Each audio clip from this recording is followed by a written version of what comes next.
So in this video, I'm going to discuss a very common issue. This is also an issue or a problem that is a big reason why a lot of businesses come to us and ask for help.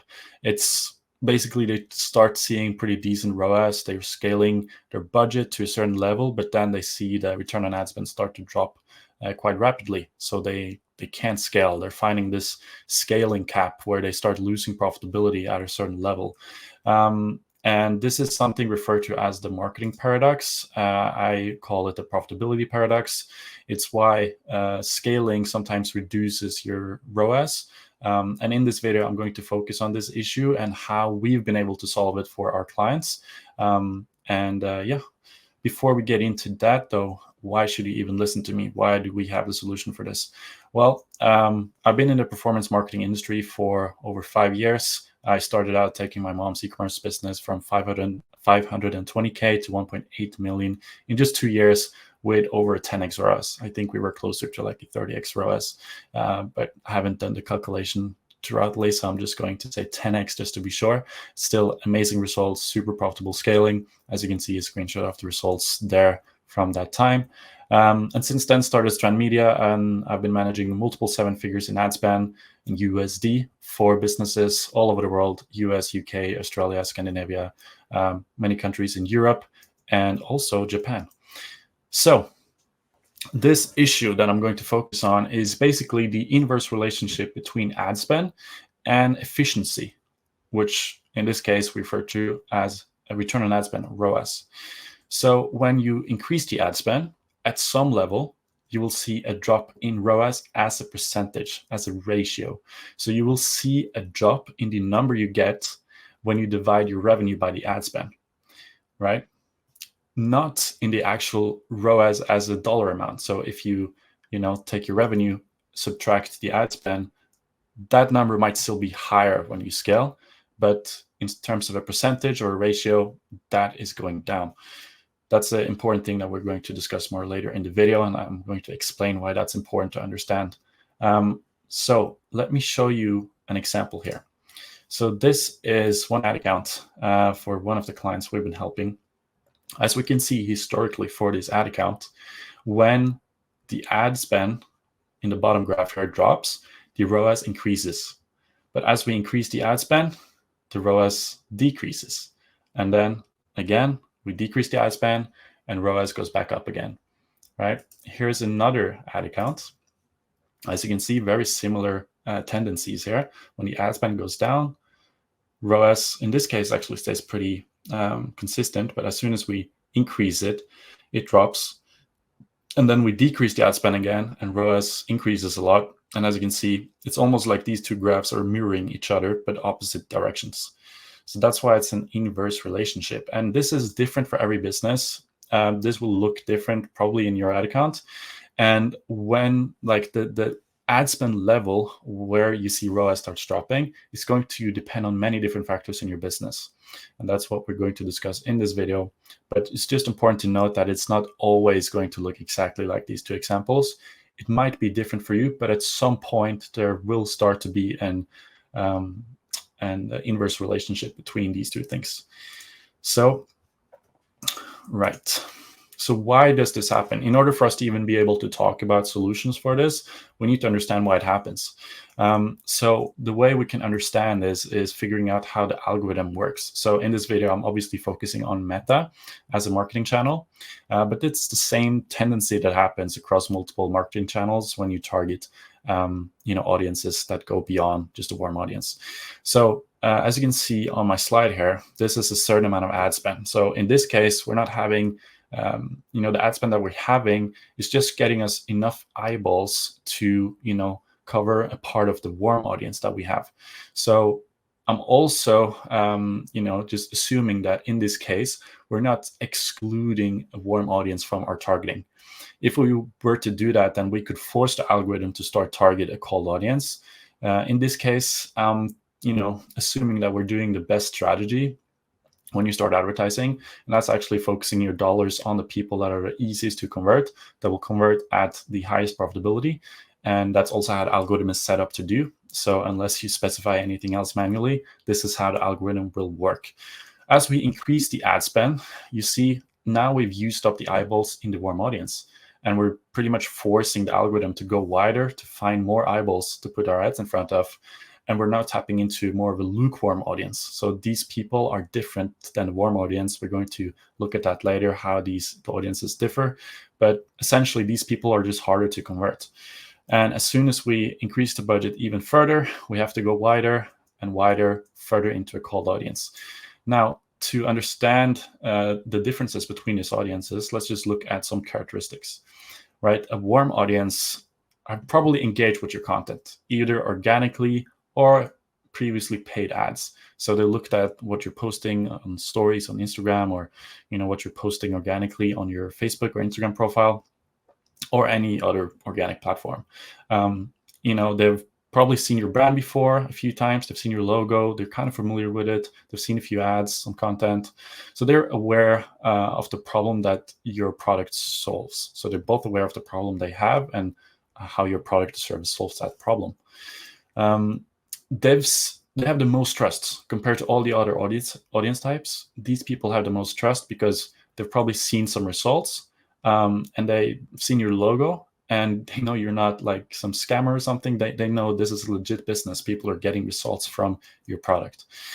Now, a lukewarm audience is different in the way that people are aware of the problem, but they're not as sure about the solution. A warm audience, on the other side, is aware of your product as the solution. They're just not fully ready to buy it. They're very, very close to becoming a customer, but they're not fully there. A lukewarm audience is further away from becoming a customer. They might have seen your product before. They might be slightly close to getting further down in the funnel, but these people, they're also looking at other options. They're not as close to getting through and becoming a customer yet.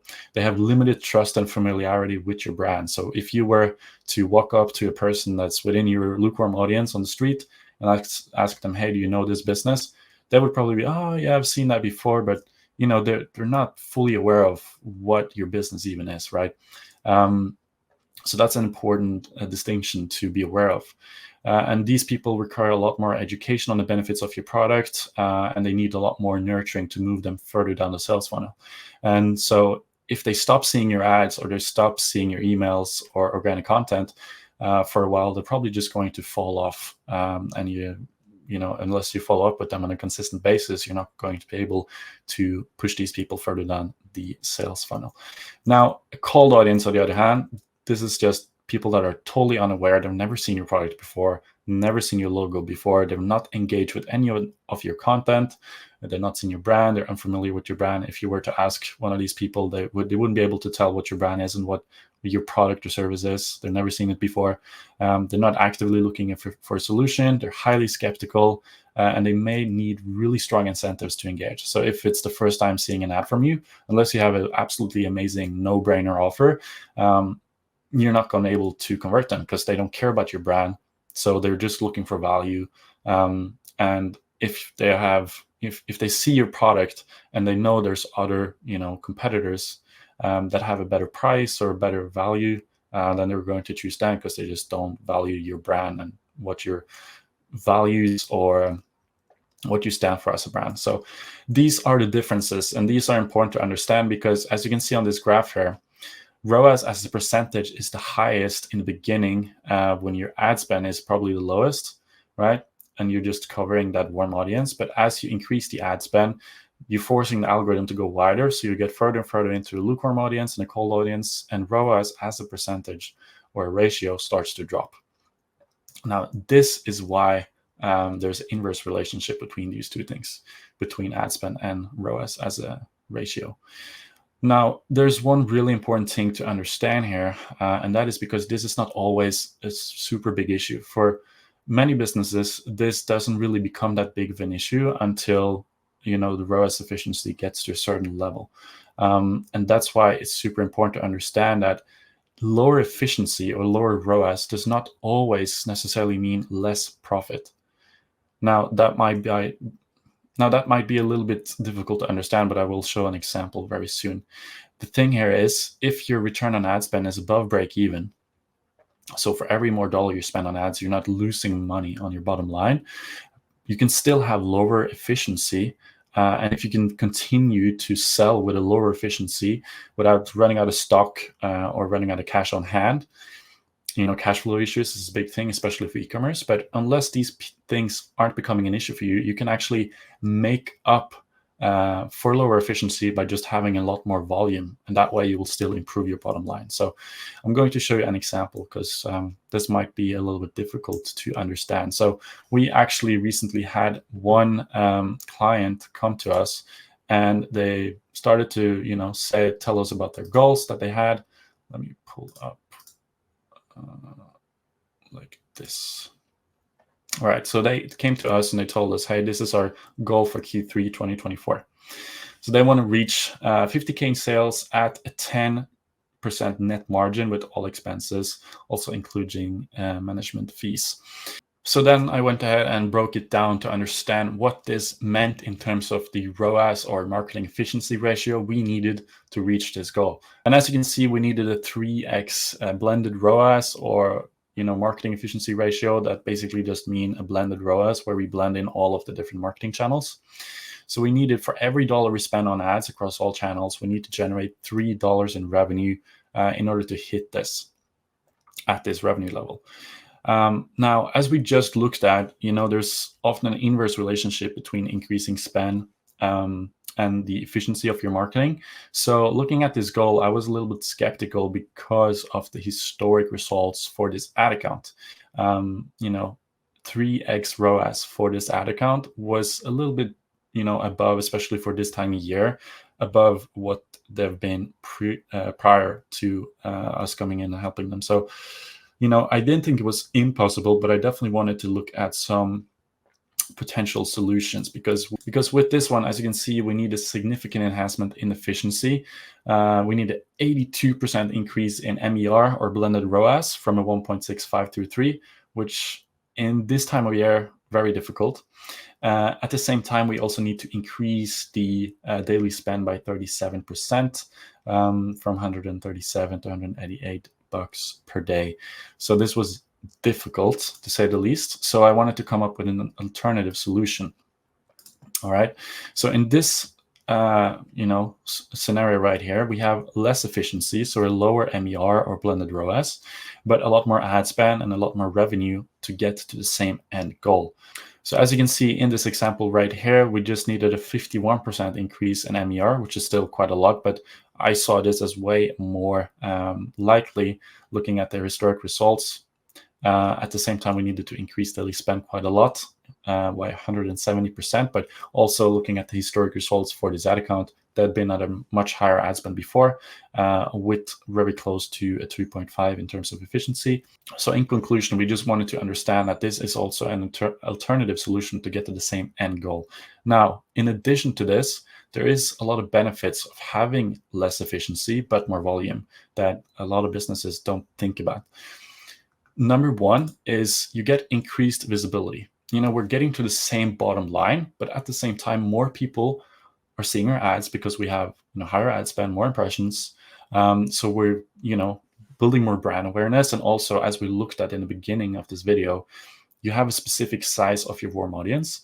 Now, if we have more volume and less efficiency, we will at the same time warm up more people from the lukewarm and the cold audience and pull them into that warm audience. So in the future, we will have more people that are easier.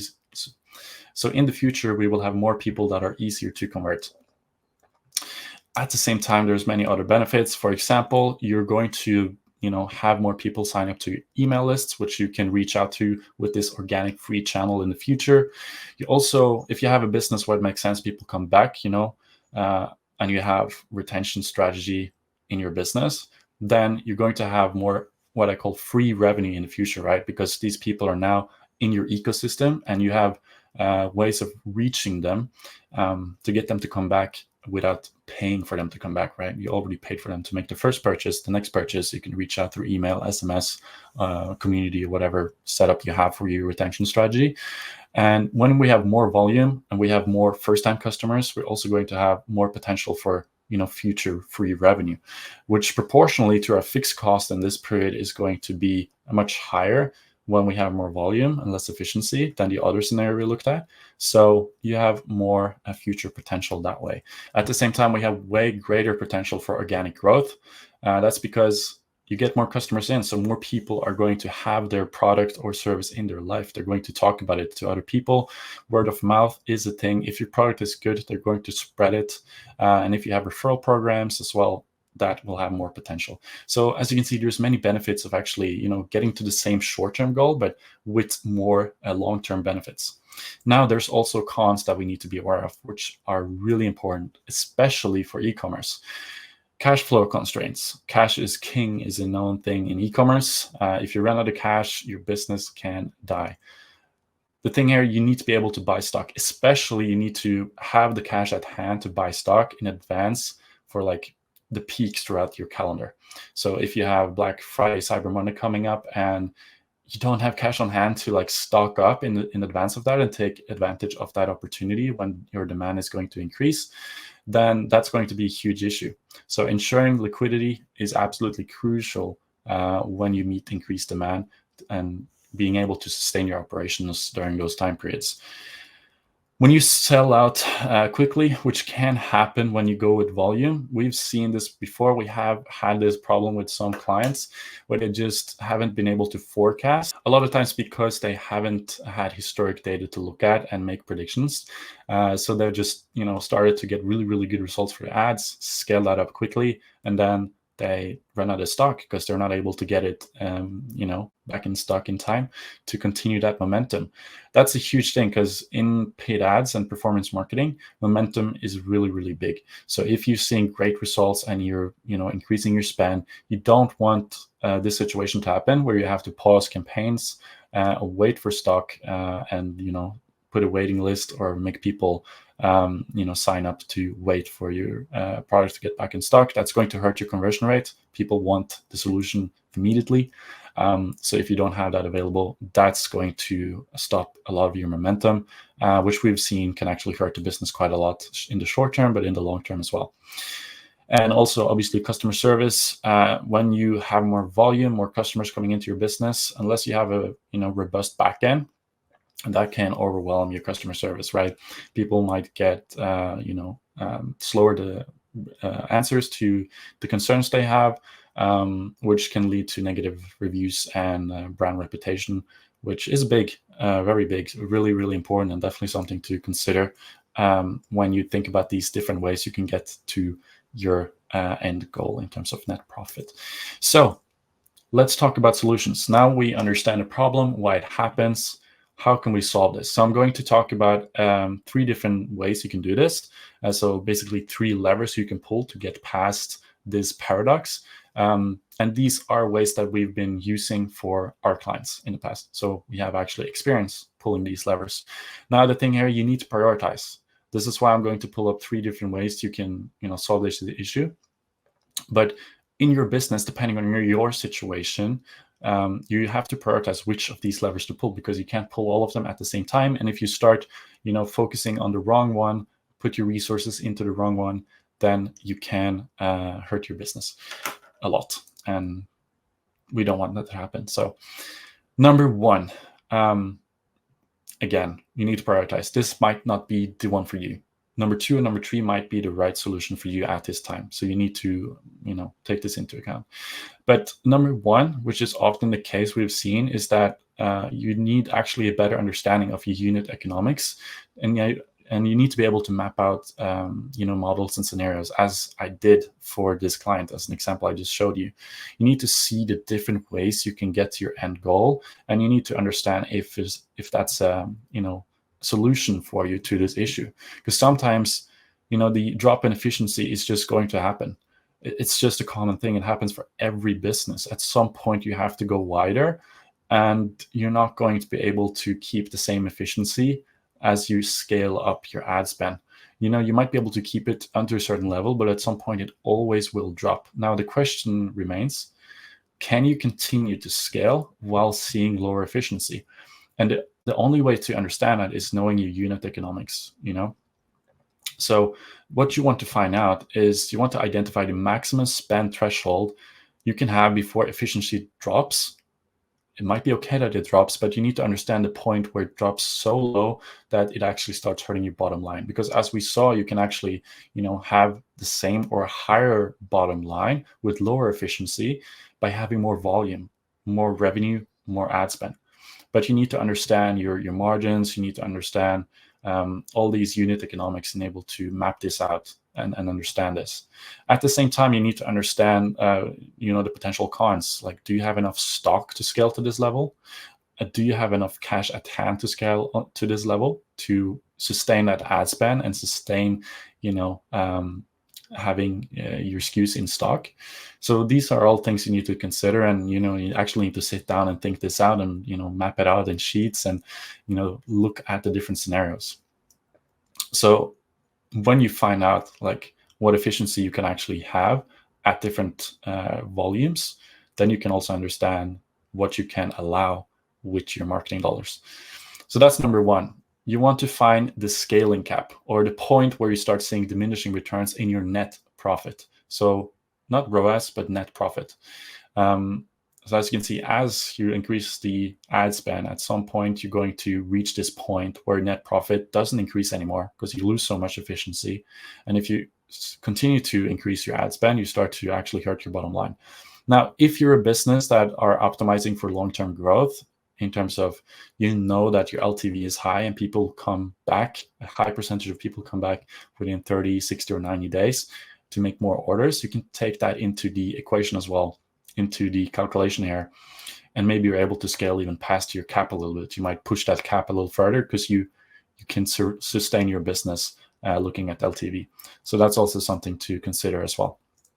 Now, the next thing, and this is the lever that we usually pull for the clients we work with, because this is almost always, I would say 9 out of 10 times, this is just a lever that the businesses that we start working with, they haven't really tapped fully into.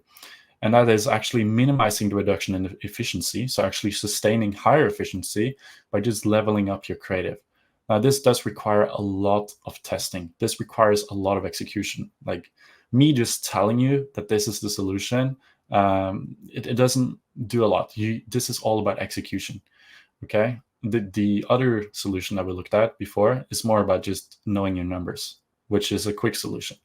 This one, on the other hand, requires extensive execution and a comprehensive understanding of how you can do, data-driven creative testing. So you need to understand that when you start to increase your ad spend, the people you're targeting are different. The people don't have as much context to your brand, your product, what it solves. So the creative that worked well in the beginning is likely not going to be working as well when you start to go wider. So understanding that these people, this audience that you're now targeting, has a way, different context when they see your ads, is key to understand that you actually need better creatives or different creatives that work better towards cold audiences. Now, this requires a lot of testing, weekly testing. You launch new ads, you learn from every test that you do, you look at the results, you try to understand why a test failed or why it succeeded, so that you can either continue in the direction where you saw success, or you can, understand why it didn't work and make sure you don't go that same route again with your testing. So this is what we help our clients with, and that's usually why this is the lever that we pull the most. And this is also almost always one lever that you can pull, which is optimizing the creative. Now, you can also optimize your landing page, your conversion rate, all that stuff. That also goes a little bit into this. But often we see that the creative is a big lever to pull in together with the landing page also. And the third thing, this is also really, really big. This one is a little bit easier to execute on. It doesn't require as much work and resources, but it's just improving your offer. So colder audiences, as we looked at, they care less about your brand. They care less about who you are and what you stand for. They're more just concerned with like getting value. So in order to make these people think that this offer is valuable, is by optimizing it to make sure the perceived value of it is higher. That does not mean you need to come up with new promotions all the time and discount your product or service. What you can do is just make it more appealing and make the perceived value of your offer a lot higher. And you can do that by angling it in a different way. So If you're targeting a very specific, customer avatar, you can make your offer seem super targeted towards them. So as an example, if you have a software, let's say, that you're selling, and the software can be used for many different cases, but in this ad, you specifically target agency owners, right? So as an example, I'm an agency owner. So if I see an ad that says product management tool for agency owners, then I will be more likely to, engage with this ad and become interested. But if it's just like product management tool software, I'm not going to care as much. So you see, they don't even need to discount the offer or anything. They're just angling it in the way that resonates with the target audience. Another thing you can do is like add bonuses to it, add urgency to the offer. Let's say it's end of the year, so you have like an end of the year exclusive offer with a free bonus.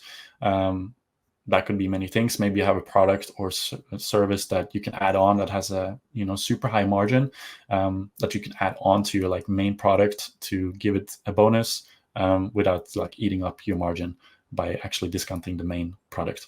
So there's many ways to do this.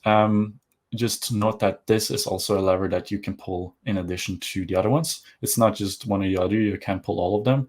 And in a lot of cases, I would definitely recommend, starting pulling all of them and start to see which one is the right one for you. All right, summary. We've talked about a lot of things.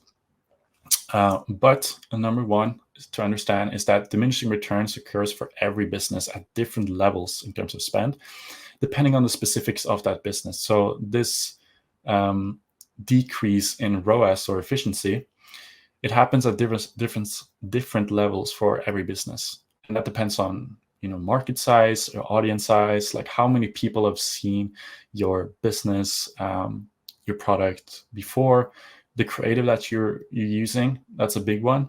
How effective that is when you start to go into colder audiences. That's going to be key as well. And your offer.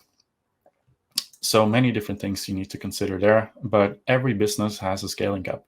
So knowing your unit economics will give you a much better understanding of if and how much you can spend at different efficiency levels or ROAS levels. So break down your numbers. It's going to help you a lot. Higher volume and lower efficiency might not seem like the best idea in the short term. So looking at the two scenarios that we looked at previous in this video, you can see that we're getting to the same end goal, right? We have the same net profit. But with one of the scenarios, we have much higher ad spend. And it's also probably, requires a lot more work. Now you have a lot more customer service, a lot of more, stuff happening in your business. And in the short term, it might look like, well, why would I spend more to get to the same end goal? But then again, you need to consider the long-term benefits of this. You have future higher LTV because you have more customers coming in the short term, and also more customers, if you have a good retention strategy, more customers coming back in the future. And when they come back, that's free revenue. So remember that. You will also have more long-term benefits in terms of building brand awareness. You will have a bigger, warmer audience for the future, and you will have more potential for organic growth.